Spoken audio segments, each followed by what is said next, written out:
Bienvenidos, soy Jessie Maradiegue, oncóloga pediatra del Instituto Nacional de Enfermedades Neoplásicas. A continuación les dejo la siguiente imagen.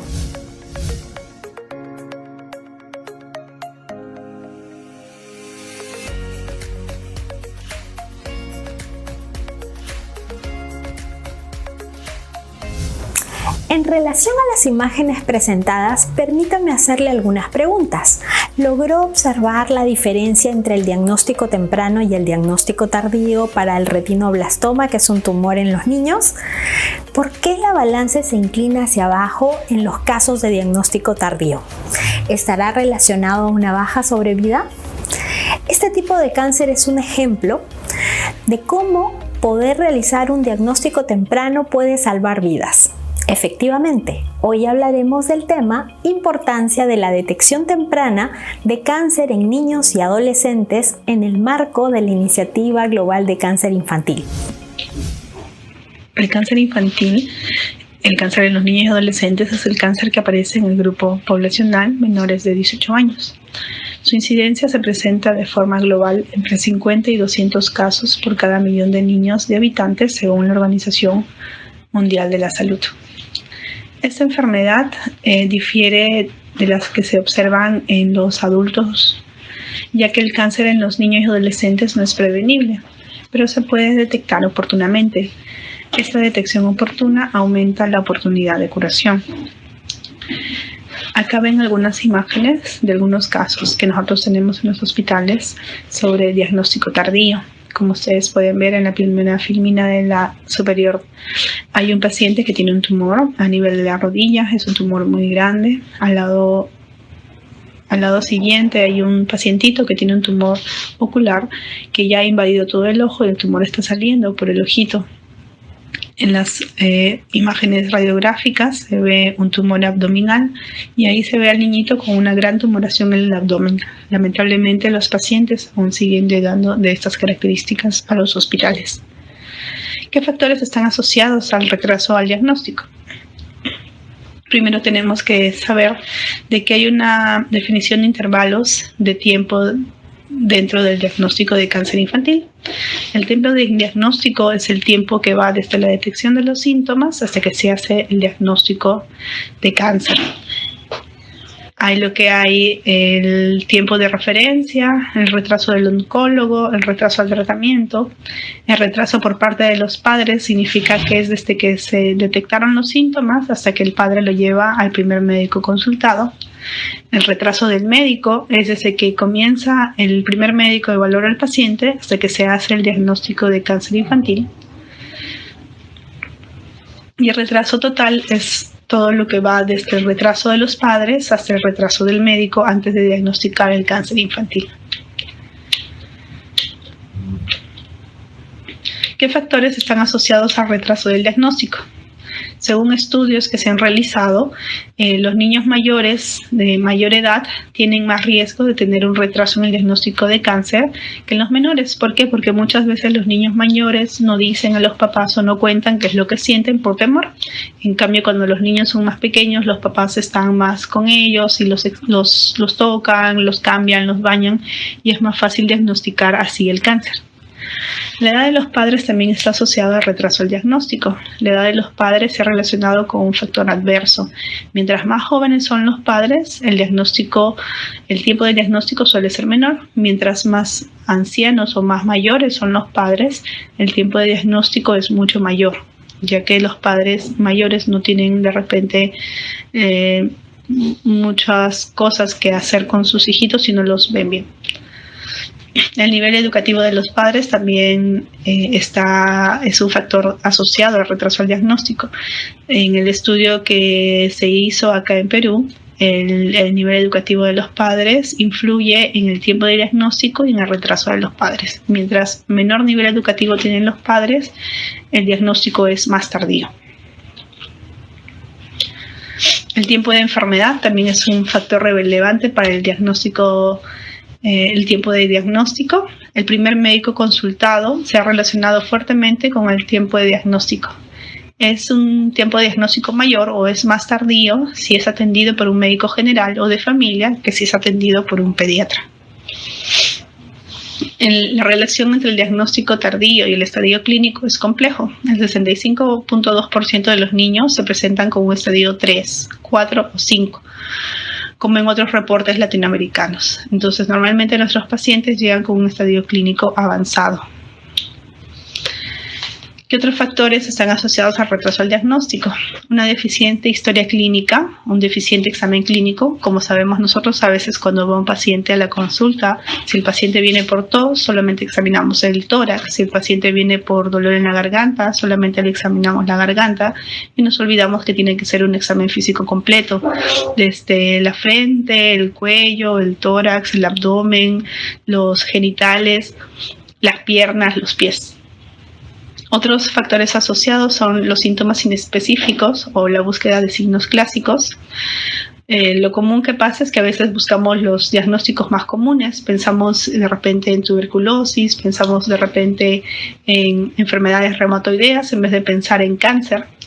Otro factor asociado es los problemas administrativos y de referencia, el poco acceso que tenemos todavía al sistema de salud y no buscar una segunda opinión para ver si es que nuestro diagnóstico, nuestra presunción diagnóstica es la adecuada.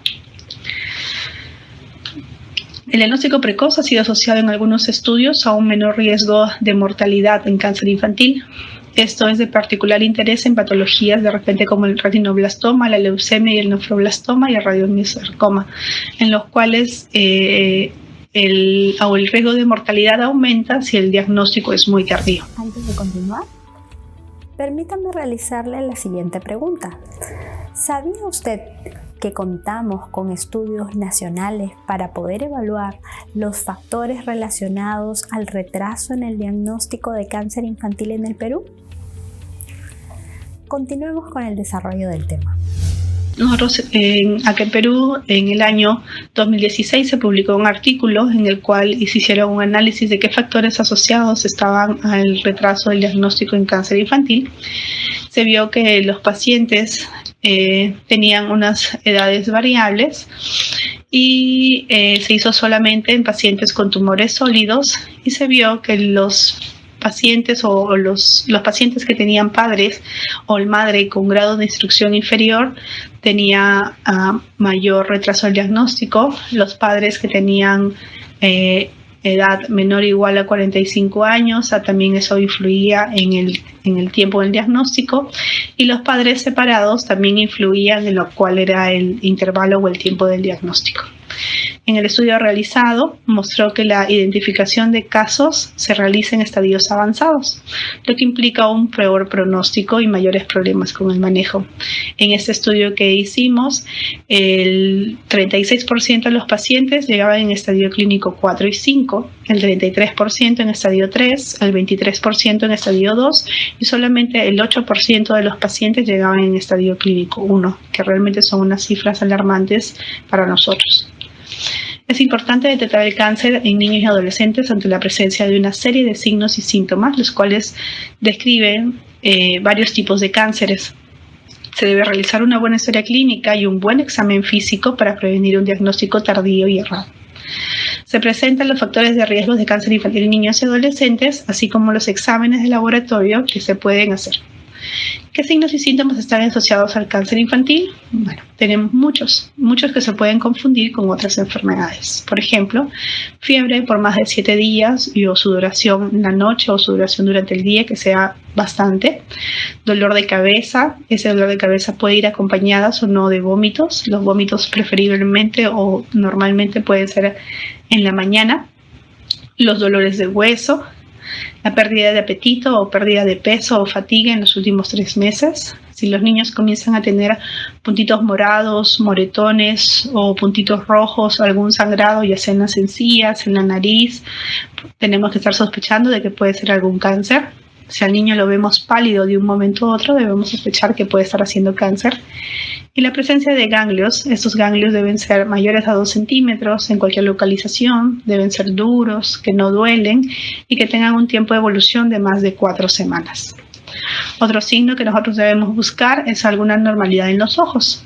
tenemos que ver, como ustedes ven ahí en las imágenes, cómo están los ojitos de nuestros niños. Si tienen estrabismo, que significa una desviación de los ojos, si hay aniridia, que es la falta del iris, o si hay la leucocoria, que es el reflejo blanco que se ve en la pupila. Estos signos de acá nos pueden estar haciendo sospechar que el niño puede tener un tumor en el ojito. ¿Qué otros signos tenemos que buscar? Presencia de signos o síntomas neurológicos de aparición aguda o progresiva, convulsión sin fiebre ni ninguna enfermedad neurológica de base, debilidad unilateral de alguna de las extremidades del cuerpo, asimetría facial, cambios en el estado de conciencia, de repente el niño se comienza a comportar mal o tiene confusión o no se acuerda de las cosas, pérdida del equilibrio al caminar o cojera, la cojera por dolor o sin dolor, dificultad para hablar, alteraciones de la visión, que el niño puede decir que tiene visión borrosa o que no ve bien o que de un momento a otro ya no puede ver. También tenemos que ver que si hay masas abdominales, es importante palpar el abdomen a los niños, ver cómo está el hígado, ver cómo está el vaso, ver si hay alguna tumoración en el abdomen, ver si hay algún aumento de volumen en alguna región del cuerpo. Por ejemplo, pueden haber masas en las extremidades o aumento de volumen en las piernas o en el cuello. O también hay que ver siempre si hay aumento de volumen a nivel de los genitales, a nivel del testículo, que a veces nos lleva a pensar en un cáncer de testículo. ¿Qué exámenes básicos debo pedir a esos pacientes que tengo sospecha de que tienen cáncer infantil? Un hemograma, hay que hacerle estudios de imágenes, pueden hacerle radiografía de tórax, si hay un tumor en el hueso o en la pierna, hacer una rayos X de huesos de las piernas. Si sentimos que en el cráneo hay alguna anormalidad o algún huequito en el cráneo, hacer una radiografía de cráneo. Si vemos que hay tumoraciones, podemos hacer ecografías del cuello, ecografías del abdomen, ecografía del testículo, ecografía de donde se vea la tumoración. Hacer un frotis de lámina periférica, lo que nos va a ayudar a hacer el diagnóstico de una leucemia. Y con esos signos y síntomas, con estos criterios de análisis, pensar en la referencia. Ver si mi paciente tiene todos los criterios para sospechar en un cáncer. Debo ver si es una derivación inmediata, que significa que el paciente debe ser derivado y visto en las siguientes horas, por lo que se debe referir a un hospital con servicio de emergencia pediátrica. Si es una derivación urgente, que significa que el paciente debe ser derivado a una unidad oncohematológica pediatra en las siguientes 48-72 horas, o si es una derivación preferente, que debe ser derivado a una unidad oncohematológica pediatra dentro de las siguientes 2 semanas. Todo dependiendo qué criterios diagnósticos tienen nuestros pacientes. Esta filmina es una de las últimas, en la cual es una filmina que nosotros utilizamos mucho para hablar sobre los signos de alerta de cáncer infantil. Estimados participantes, con esto concluimos la clase de hoy. Damos gracias a la doctora Sharon Chávez por su excelente exposición y antes de despedirme quisiera dejarles una pregunta. ¿Es posible realizar la detección temprana de cáncer infantil? ¿Cómo usted podría aportar desde su práctica clínica para poder realizar esta detección temprana? Los invitamos a pensar y actuar. La detección temprana salva vidas. Con esta reflexión me despido. Muchas gracias por su atención.